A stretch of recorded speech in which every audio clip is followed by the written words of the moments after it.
I think it's hard for us to take everything he's saying in that moment and kind of run with it. There's people saying he's going to retire potentially. I don't think that's the case. It feels like he still has a lot more he wants to prove from all the conversations I've had. Will he force a trade? I think that's something that people are going to have to talk about. I have not talked to him about that. You talk about LA, you talk about San Fran. I'd love to see him in Indianapolis. And whenever you go back to the draft, whenever they picked up Jordan Love, after losing in the NFC Championship and giving up 186 yards rushing before contact to the San Francisco 49ers, in that draft, they choose not to make the team better. They start preparing for the future.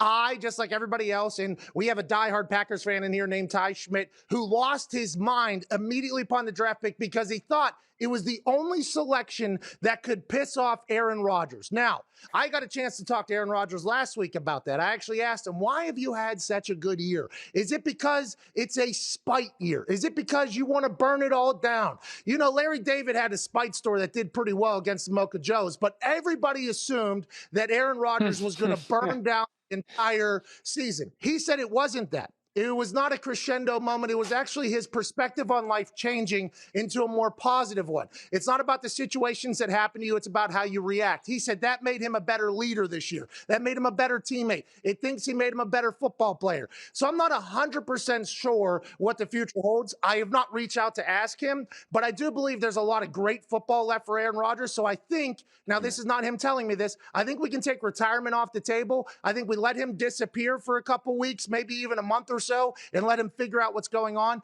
But it would be quite a conversation piece if one of the GOATs was on the move this offseason alongside Deshaun Watson, Carson Wentz, Matty Stafford, and others. And I just hope the Indianapolis Colts get Aaron Rodgers if he is moving. For sure. Shefty's face, that's the face of a man who isn't going to sleep for the next 3 months while all this stuff figures itself out. All right, Ryan Clark, let me come to you. As you listen to this and you hear all the perspective, what are your thoughts?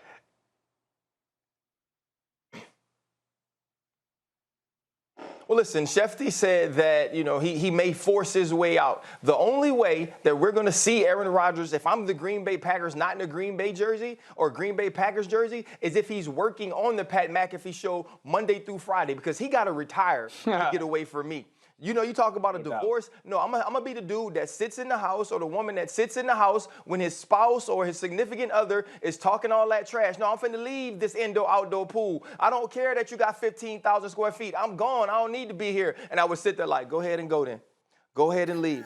Because what they have there is working. They have Aaron Rodgers under contract until 2023. And there's no way you sit around and watch him play football this year and say that you are better off without him. And I think for him as well, he was emotional yesterday, right? You're feeling the fact that you didn't get an opportunity on fourth down. You didn't win, but you were 13-3 for the second consecutive year. You were in the NFC Championship for the second consecutive year. And more than anything, now you have a voice in that building that they have to listen to because of your leadership, because of the type of teammates you were, and because of the way you played this year. Aaron Rodgers is going to be a Green Packer. It's going to be fun to see Shefty play on his 6 phones and talk to GMs, execs, and people who know more than we know, but it's still going to start the same way that it started this year with Aaron Rodgers in 12 and green and gold. Go ahead, Shefty. Let's just be very clear. He's got options, and none of us know what those options are and what he's going to pursue. We know what they are. We don't know what he's going to decide. I agree with Pat. He's not retiring. He doesn't, but if he tells the Green Bay Packers, I'm retiring if I'm coming back to Green Bay, which is one of his options, and I don't know what he'll do, that would be something where he could force the issue. So, again, we'll see how this plays out. There's a lot that he has to decide. It's so fresh after a loss. He doesn't know how it's going to go. But good thing we drafted his replacement then.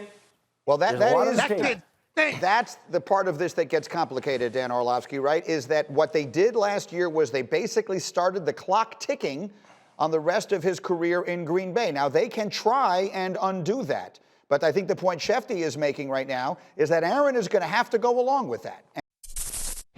Thank you for watching ESPN on YouTube. For live streaming sports and premium content, subscribe to ESPN+.